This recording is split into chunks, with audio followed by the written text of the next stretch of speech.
Hello dear students, कैसे हैं आप लोग। आई होप कि बहुत अच्छे होंगे। तो इस वीडियो में हम प्रश्नावली 14.3 से क्वेश्चन नंबर 5 को सॉल्व करेंगे। तो देखिए क्वेश्चन नंबर 5 में हमसे क्या कहा गया है, व्यंजक के गुणनखंड कीजिए और निर्देशानुसार भाग दीजिए। तो इसमें हमें टोटल 7 पार्ट्स दिए गए हैं। तो चलिए बारी बारी से सभी पार्ट्स को सॉल्व करते हैं। तो देखिए डियर स्टूडेंट्स, फर्स्ट पार्ट में हमें ये क्वेश्चन दिया गया है। इसमें हमें इसको इस y प्लस 5 से भाग करना है। ठीक है, तो सबसे पहले क्वेश्चन में हमसे कहा गया है कि जो ये व्यंजक है इसका हमें गुणनखंड ज्ञात करना है। ठीक है, तो देखिए सबसे पहले हम इसका गुणनखंड ज्ञात करेंगे। अब ध्यान देना, जो हमारा ये ब्रैकेट में y square plus 7y plus 10 है, तो इसका हमें गुणनखंड ज्ञात करना है। तो इसका गुणनखंड ज्ञात करने के लिए इसमें हम कोई सर्वसमीका यानी कि फॉर्मूला यूज नहीं कर सकते हैं। ठीक है, क्योंकि ये हमारा उस रूप में है ही नहीं ताकि इसमें हम फॉर्मूला यूज कर सकें। तो इसीलिए अब इसका गुणनखंड ज्ञात करने के लिए क्या करेंगे हम कि जो हमारा मध्य पद को विभक्त करने की विधि है यानी कि स्प्लिट द मिडिल टर्म वाली जो मेथड है वो इसमें हम यूज करेंगे। और वो मेथड आपने पिछले एक्सरसाइज यानी कि 14.2 में पहले ही सीख लिया है। तो देखिए कैसे करते हैं हम मध्य पद को विभक्त करने की विधि से कैसे गुणनखंड ज्ञात करेंगे वो मैं आपको सिखा रहा हूँ। सबसे पहले जो ये पहला पद है y स्क्वायर, इसमें क्या गुणांक है यानी कि क्या संख्या है, कुछ भी नहीं है तो हम 1 मानते हैं। तो इस 1 को लेते हैं हम, और जो इसमें हमारा लास्ट में अचर पद ये जो 10 है इसको लेते हैं और इनका हम गुणा कर देते हैं। तो ये हमारा 10 आएगा। अब क्या करते हैं हम कि जो ये 10 आया है इसके हम अभाज्य गुणनखंड ज्ञात करेंगे। तो ये 2 के पाड़े से 5 बार में, फिर 5 के पाड़े से 1 बार में जाएगा। तो इसके अभाज्य गुणनखंड 2 और 5 आए हैं। ठीक है, अब देखिए हम क्या करते हैं कि हम 2 ऐसी संख्याएं बनाते हैं जिनका गुणा करने पर ये 10 आए और जोड़ने पर ये बीच वाला आना चाहिए। बीच में क्या है, 7 है, तो जोड़ने पर 7 आना चाहिए। और अगर जोड़ने पे नहीं आ रहा है तो फिर घटाने पे 7 आना चाहिए। तो देखिए ये 2 हमें संख्याएं मिल रही हैं। यहाँ पर इसके अभाज्य गुणनखंड में ये 2 ही संख्याएं हैं, इसीलिए इन्हीं में से हमारी होंगी। तो 2 और 5 का गुणा करेंगे तो हमारा 10 आ जाएगा। ठीक है, यानी कि ये आ जाएगा, और इनको हम जोड़ देंगे तो 7 भी आ जाएगा। यानी कि 2 संख्याएं हमें मिल गई, 2 और 5। तो पहला काम हमें यही करना होता है कि हमें 2 संख्याएं ढूंढनी होती हैं, ऐसी 2 संख्याएं जिनका गुणा करने पर ये आना चाहिए और जोड़ने पर ये बीच वाला यानी कि ये 7 आना चाहिए। और अगर जोड़ने पर नहीं आ रहा है तो घटाने पे आना चाहिए 7।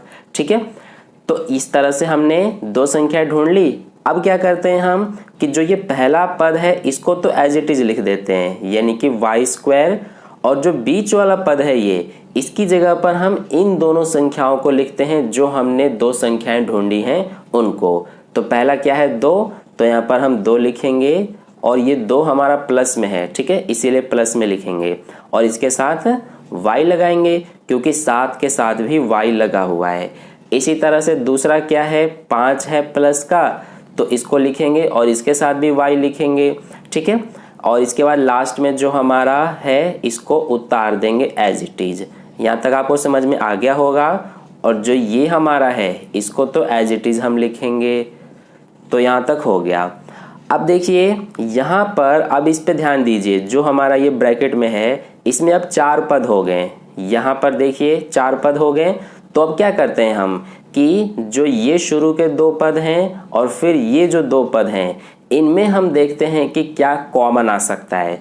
तो y स्क्वायर और 2y में क्या कॉमन आ सकता है, तो इसमें से y कॉमन आ सकता है। तो अब देखिए y स्क्वायर में से y कॉमन आ गया तो क्या बचा, y बचा, और 2y में से y कॉमन आ गया तो क्या बचा, 2 बचेगा। ठीक है, ऐसे ही इन दोनों में से कॉमन लेंगे तो इन दोनों में से क्या कॉमन आ सकता है, तो ये हमारा प्लस का 5 कॉमन आ सकता है। ठीक है, कॉमन लेने आपको बहुत अच्छे से आता होगा, ये मैंने पिछले क्वेश्चंस में बहुत अच्छे से सिखा चुका हूँ। ठीक है, तो 5y में से 5 कॉमन आ गया तो क्या बचा, y, और 10 में से 5 कॉमन आ गया तो क्या बचा, 2। ठीक है, आप इस तरह से भी चेक कर सकते हैं गुणा करके। 5 का y में गुणा करेंगे तो 5y हो गया, और 5 का 2 में गुणा करेंगे तो 10 हो गया। तो ये हो गया यहाँ तक, और ये जो है इसको यहाँ पर हम एज इट इज उतार देंगे y+5। अब देखिए हम क्या करते हैं अगले स्टेप में कि जो हमने ये गुणनखंड लिखे हैं तो इसमें हमारा क्या होता है कि जो ब्रैकेट में दोनों आते हैं वो एक जैसे यानी कि सेम आते हैं। तो देखिए इसमें भी सेम आए हैं दोनों, y+2 y+2। तो इसको अब हम कॉमन लेकर और एक बार इस तरह से लिख देते हैं, और जो बाहर है ये y और ये 5, इसको भी हम ब्रैकेट के अंदर एक बार लिख देते हैं। ठीक है, तो ये हमारा हो गया।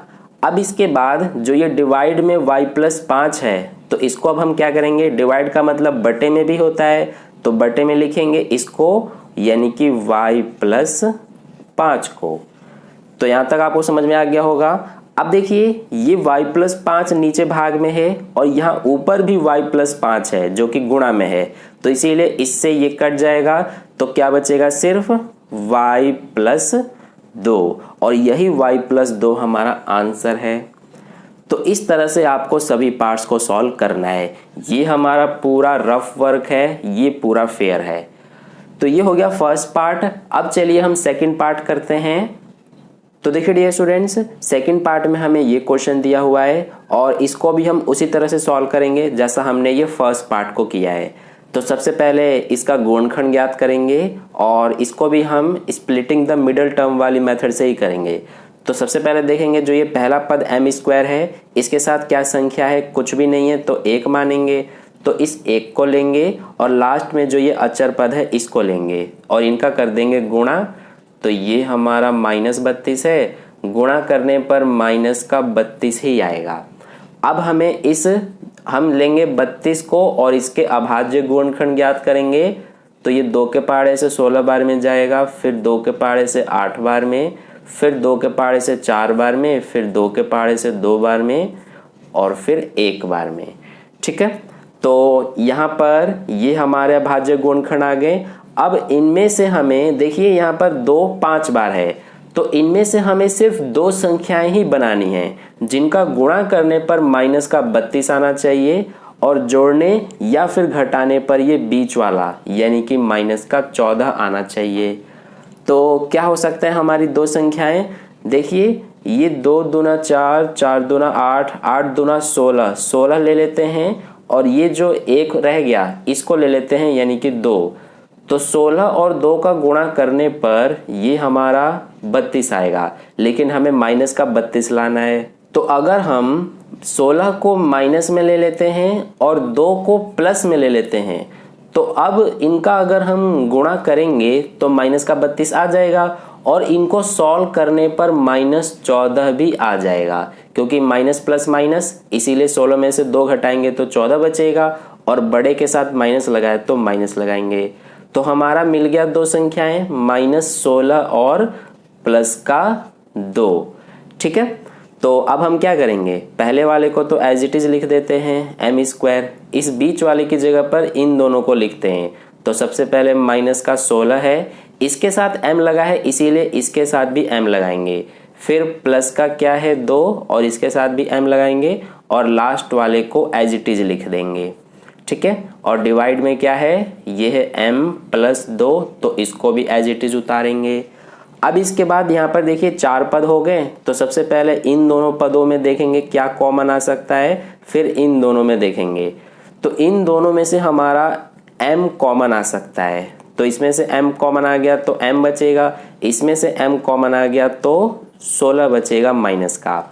अब इन दोनों में से देखेंगे कि क्या कॉमन ले सकते हैं, तो इन दोनों में से मैं देख रहा हूँ कि हम 2 कॉमन ले सकते हैं। तो इसमें से 2 कॉमन आ गया तो m बचेगा और इसमें से 2 कॉमन आ गया तो क्या बचेगा, -16, क्योंकि आप इस तरह से भी चेक कर सकते हैं 2 का m में गुणा 2m हो गया, 2 का -16 में गुणा -32 हो गया। ठीक है, और जो ये ब्रैकेट में हमारे दोनों आते हैं ये बिल्कुल सेम आने चाहिए, इस बात का आपको ध्यान रखना है। अब ये दोनों सेम है तो इनको कॉमन लेकर हम एक बार लिख देंगे इस तरह से, और जो ये बाहर है ब्रैकेट के इसको भी हम ब्रैकेट के अंदर एक बार लिख देंगे। ठीक है। और ये जो है यहाँ पर हम इसको लिख देंगे m+2, ये हमारा साथ साथ चलता रहेगा। अब इसके बाद ये हमारा हो गया। अब देखिए डिवाइड में ये है, तो इस डिवाइड का मतलब बटे में होता है, तो बटे में लिखेंगे इसको, यानी कि m+2 को। अब देखिए ऊपर भी m+2 और नीचे भी, तो इसीलिए इससे ये कट जाएगा, तो क्या बचा सिर्फ m-16। तो यही m-16 हमारा आंसर हो जाएगा। तो ये हो गया सेकंड पार्ट। अब चलिए थर्ड पार्ट करते हैं। अगर आपने इसको नोट नहीं किया है तो वीडियो को पॉज करके नोट कर लीजिए, नहीं तो आप इसका स्क्रीनशॉट भी ले सकते हैं। तो चलिए अब थर्ड पार्ट करते हैं।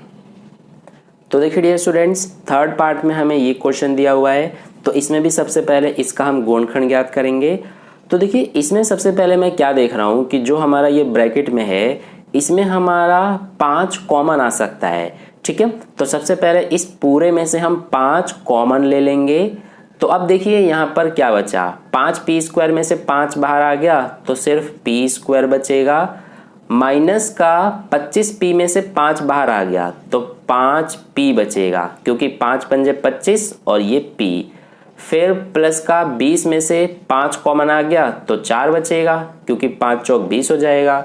और डिवाइड में ये जो है इसको एज इट इज यहाँ उतार देंगे। अब इसके बाद जो ये ब्रैकेट में बचा हुआ है, इसका हम गुणनखंड ज्ञात करेंगे, ठीक है। तो कैसे करेंगे, सबसे पहले p² के साथ संख्या क्या है, कुछ भी नहीं है, तो 1 मानेंगे और इस 1 को लेंगे और गुणा कर देंगे लास्ट में जो ये अचर पद है इससे, तो ये हमारा हो जाएगा 4। अब 4 के सबसे पहले क्या करते हैं, अभाज्य गुणनखंड, तो ये हमारा हो गया। अब देखिए इसमें 2 ही संख्याएं बन रही हैं, 2 और 2, ठीक है। तो हमें अब 2 संख्याएं लेनी है जिनका गुणा करने पर 4 आना चाहिए और जोड़ने या घटाने पर ये बीच वाला यानी माइनस का 5 आना चाहिए। तो देखिए वो हमारी हो जाएंगी ये 2 दूना 4 और 1, ठीक है, क्योंकि 4 का 1 में गुणा करेंगे तो 4 एकम 4 हो जाएगा। और हम यहाँ पर 4 को माइनस में लेंगे और 1 को भी माइनस में लेंगे, क्योंकि -4 और -1 को सॉल्व करने पर माइनस का 5 आना चाहिए, ठीक है। तो -5 आ रहा है और -4 और -1 को गुणा करेंगे तो 4 आ जाएगा, क्योंकि माइनस माइनस प्लस हो जाएगा और 4 एकम 4, तो प्लस का 4 हो गया। तो 2 संख्याएं हमें मिल गई, -4 और -1।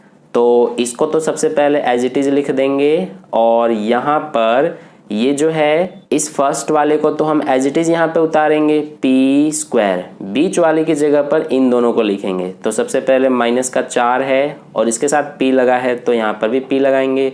फिर माइनस का 1 है, तो ये माइनस और यहाँ पर 1 और ये p, ठीक है। अब इसके बाद क्या है, प्लस का 4। यहाँ पर आप चाहें तो 1 को हटा भी सकते हैं, क्योंकि -p का मतलब -1p ही माना जाता है। फिर डिवाइड में क्या है, p-1। अब इसके बाद आगे करते हैं। तो सबसे पहले ये 5 तो एज इट इज उतरेगा। अब देखिए हम यहाँ पर देख रहे हैं कि 4 पद हो गए, तो इनमें अब कॉमन लेंगे, इस 2 पद में फिर इस 2 पद में। तो p² -4p में से क्या कॉमन आ सकता है, तो ये हमारा p कॉमन आ सकता है। तो क्या बचेगा p, और इसमें से p बाहर आ गया तो क्या बचेगा -4। इसी तरह से इन दोनों में से क्या कॉमन आ सकता है, तो इनमें से माइनस का 1 कॉमन आ सकता है, तो इसका p बचेगा और इसका क्या बचेगा -4, ठीक है। फिर इसके बाद डिवाइड में क्या है, p-1। अब इसके बाद आगे देखिए ये 5 तो हमारा एज इट इज उतरेगा। यहाँ देखिए दोनों ब्रैकेट में सेम है, तो इन दोनों को हम कॉमन लेकर एक बार लिखते हैं p-4, और जो ये बाहर है ये p और -1, इसको भी हम एक बार लिख देते हैं। फिर इसके बाद इस डिवाइड का मतलब क्या होता है, बटे में, तो ये हमारा आ जाएगा बटे में। अब इस p-1 से ये कट जाएगा, तो क्या बचा सिर्फ 5 और ब्रैकेट में p-4। तो यही हमारा आंसर है। तो ये हो गया थर्ड पार्ट का सॉल्यूशन। अब चलिए फोर्थ पार्ट करते हैं। तो देखिए डियर स्टूडेंट्स, फोर्थ पार्ट में हमें ये क्वेश्चन दिया हुआ है। तो इसमें सबसे पहले क्या करेंगे हम कि जो ये ब्रैकेट में है इसका गुणनखंड ज्ञात करेंगे। तो z² के साथ क्या है संख्या, कुछ भी नहीं है, तो 1 मानेंगे, तो 1 लेंगे और गुणा कर देंगे इसका यानी कि लास्ट वाला -16 का, तो ये गुणा करने पर -16 ही आएगा। अब हम सबसे पहले इस -16 में से सबसे पहले हम 16 के अभाज्य गुणनखंड ज्ञात करेंगे। तो 2 के पाड़े से 8 बार में जाएगा, फिर 4 बार में, फिर 2 बार में और फिर 1 बार में। अब ये जो अभाज्य गुणनखंड है इनमें से हमें 2 संख्याएं बनानी है जिनका गुणा करने पर -16 और जोड़ने या घटाने पर 6 आना चाहिए। तो वे 2 संख्याएं क्या क्या होंगी? देखिए, अगर मैं 2 दूना 4, 4 दूना 8 कर देता हूँ और जो ये 2 है इसको अकेला यहाँ पर लिख देता हूँ, तो 8 और 2 को मैं माइनस में ले लेता हूँ, तो 8 में से 2 घटाने पर 6 आ जाएगा, यानी कि ये आ रहा है घटाने पर, और इन दोनों का गुणा करने पर -16 भी आएगा, 8 और -2 का गुणा करने पर। ठीक है, तो 2 संख्या हमें 8 और -2 मिल गई। तो ये जो बाहर है इसको तो सबसे पहले एज इट इज लिखेंगे, यहाँ पहले वाले को हम उतार देते हैं, इसकी जगह पर इन दोनों को लिखेंगे। तो सबसे पहले 8, फिर z, फिर दूसरा है -2, फिर z, और लास्ट वाले को भी उतार देते हैं, और डिवाइड में क्या है 2y ब्रैकेट में z + 8। अब देखिए यहाँ पर 4 पद हो गए, तो इनमें से अब हम कॉमन लेंगे, तो इसको तो उतार देंगे 4yz। यहाँ पर सबसे पहले z² और 8z में से हम क्या कॉमन ले सकते हैं? तो हम z कॉमन ले सकते हैं, तो इसका z बचेगा, और 8z में से z कॉमन आ गया तो 8 बचेगा। ऐसे ही इन दोनों में से क्या कॉमन ले सकते हैं हम? तो हम -2 कॉमन ले सकते हैं, तो इसमें से -2 कॉमन आ गया तो z बचेगा, और इसमें से -2 कॉमन आ गया तो +8 बचेगा। ठीक है, क्योंकि माइनस प्लस माइनस हो गया और 2 8 16 हो गया। डिवाइड में क्या है 2y और ब्रैकेट में z + 8। अब देखिए हम क्या करते हैं, इसको तो एज इट इज उतार देंगे 4yz। यहाँ दोनों ब्रैकेट में सेम है तो इसको हम एक बार लिखेंगे, और जो ये ब्रैकेट के बाहर है z -2 इसको भी एक बार लिखेंगे, और इस डिवाइड का मतलब बटे में हो जाएगा, तो ये आ जाएगा नीचे 2y ब्रैकेट में z + 8। अब देखिए सबसे पहले ये z + 8 ये कट जाएगा, और ये 2 एकम 2 ये भी कट जाएगा, और ये y से y कट जाएगा। तो क्या बचा? सिर्फ ये बच रहा है 2 और z, फिर ब्रैकेट में ये बच रहा है z -2। तो यही हमारा आंसर है। तो ये हो गया 4th पार्ट। अब चलिए हम 5th पार्ट को करते हैं। तो देखिए डियर स्टूडेंट्स, 5th पार्ट में हमें ये क्वेश्चन दिया हुआ है। अब इसमें देखिए कि जो हमारा ये ब्रैकेट में है इसमें हम क्या कर सकते हैं, ये जो है हमारा ये इस रूप में है a² - b² के रूप में। ठीक है, देखिए a की जगह पर यहाँ p है तो a² यानी p², और ये माइनस और b की जगह यहाँ q है तो b² यानी कि q²। तो ये हमारा इस रूप में है। तो ये हमारा एक फॉर्मूला होता है, क्या होता है इसके बराबर में? ये होता है हमारा a + b और a - b। तो क्या करेंगे अब हम कि ये जो है ये हमारा इस रूप में है, अब हम इसकी जगह पर ये लिख देंगे यानी कि इस रूप में लिखेंगे। तो ये तो सबसे पहले एज इट इज आएगा 5pq, इसको उतार देंगे। अब इसके बाद इसकी जगह पर क्या करना है हमें, यानी कि ये हमारा इस रूप में है, अब इस रूप में लिखेंगे। तो सबसे पहले a + b है, और a का मान इसमें क्या है p, फिर प्लस में ये वाला प्लस आ गया यहाँ, फिर b है तो b की जगह इसमें q है। तो ये हो गया a + b के रूप में। फिर a - b है तो यहाँ a की जगह पर क्या है हमारा p, तो यहाँ p लिखेंगे, माइनस में b की जगह क्या है q है। ठीक है, तो ये हो गया। और जो ये हमारा डिवाइड का निशान है इसका मतलब क्या होता है बटे में, तो ये बटे में आ जाएगा 2p ब्रैकेट में p + q। अब देखिए इस p + q से ये वाला कट जाएगा, इसके अलावा इस p से ये p भी कट जाएगा। तो क्या बचा अब? सिर्फ देखिए 5/2 बच रहा है सबसे पहले, तो इसको यहाँ पर उतारेंगे।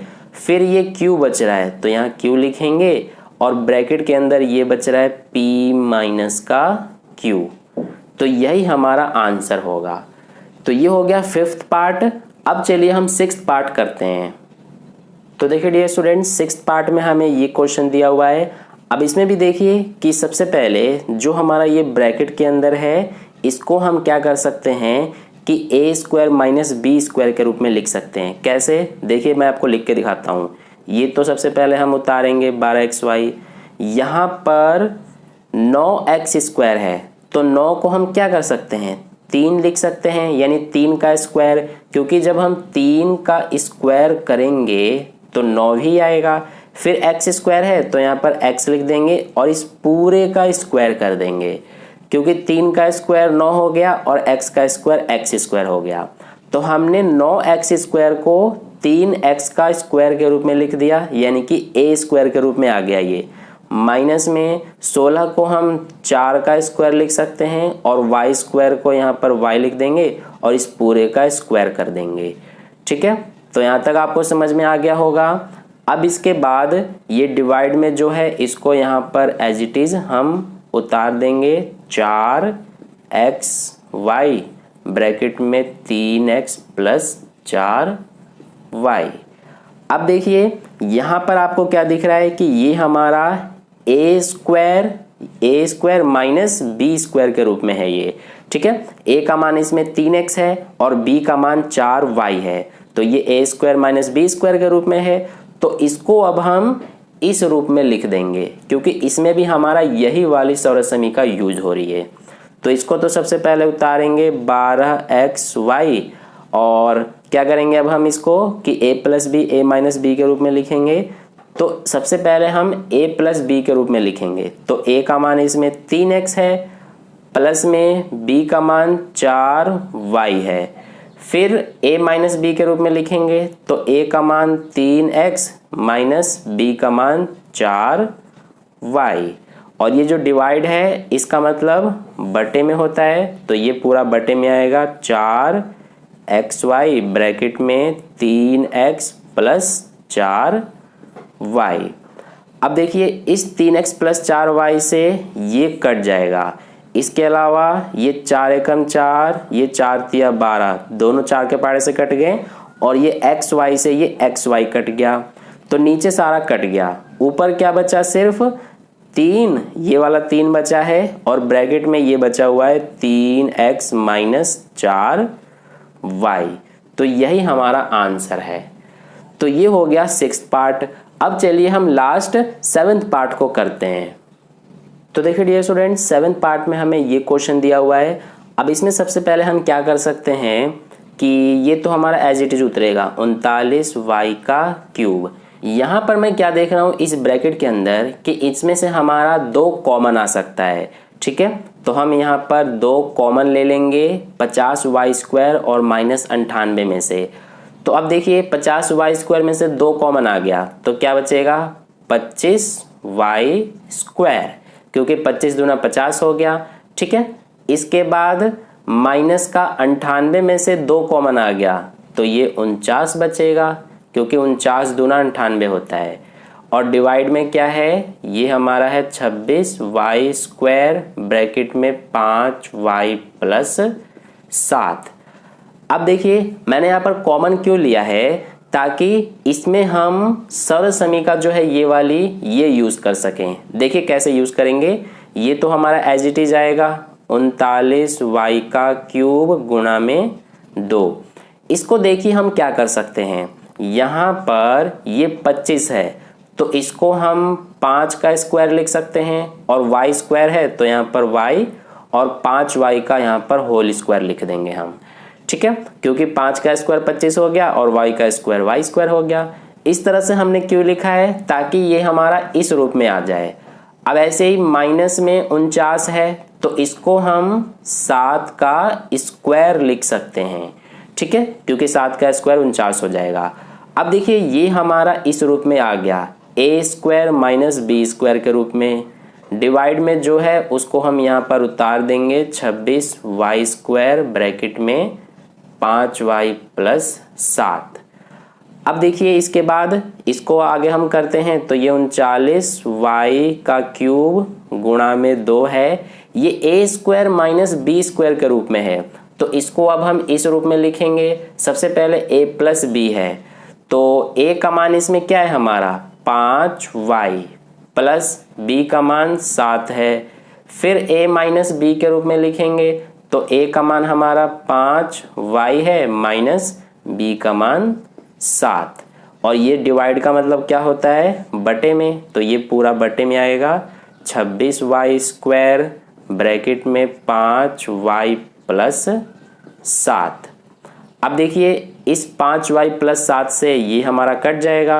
इसके अलावा यहाँ पर ये दोनों 13 के पहाड़े से कटेंगे। ये 13 के पहाड़े से 2 बार में 13 दूना 26, ये 13 के पहाड़े से 3 बार में 13 तिया 39। इसके अलावा ये 2 से 2 कट जाएगा, और यहाँ y स्क्वायर है, यहाँ y क्यूब है, यानी यहाँ पर 3y है गुणा में और यहाँ पर 2y है गुणा में। तो y स्क्वायर से हमारा y स्क्वायर कटेगा तो सिर्फ y बचेगा यहाँ। ठीक है, आप इसको इस तरह से समझिए, यहाँ y का क्यूब है यानी कि y 3 बार है गुणा में, और नीचे क्या है y स्क्वायर यानी कि y 2 बार है गुणा में।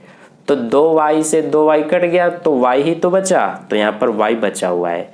ठीक है, तो नीचे सारा कट गया और ऊपर देखिए क्या बचा। सबसे पहले 3 बचा है तो इसको उतारेंगे, फिर ये y बचा है और फिर ब्रैकेट में ये बचा हुआ है 5y माइनस 7। तो यही हमारा फाइनल आंसर है। तो ये हो गया हमारा 7th पार्ट। तो इस तरह से क्वेश्चन नंबर 5 के सभी पार्ट्स का सॉल्यूशन कंप्लीट हुआ। आई होप आपको सारे पार्ट्स अच्छे समझ में आए हैं। अगर फिर भी कहीं कोई डाउट है तो आप मुझसे कमेंट करके पूछ सकते हैं, मैं आपको समझा दूंगा। तो अगर आपको वीडियो अच्छा लगा है तो वीडियो को लाइक कर देना, अपने दोस्तों के साथ भी शेयर कर देना, और अगर आप चैनल पर नए आए हुए हैं तो चैनल को सब्सक्राइब करके बगल में जो बेल आइकन आता है उस पर ऑल नोटिफिकेशन पे क्लिक कर लेना, ताकि नेक्स्ट वीडियो जैसे ही अपलोड की जाए उसका नोटिफिकेशन सबसे पहले आपको मिल जाए। मिलते हैं फिर नेक्स्ट वीडियो में। धन्यवाद।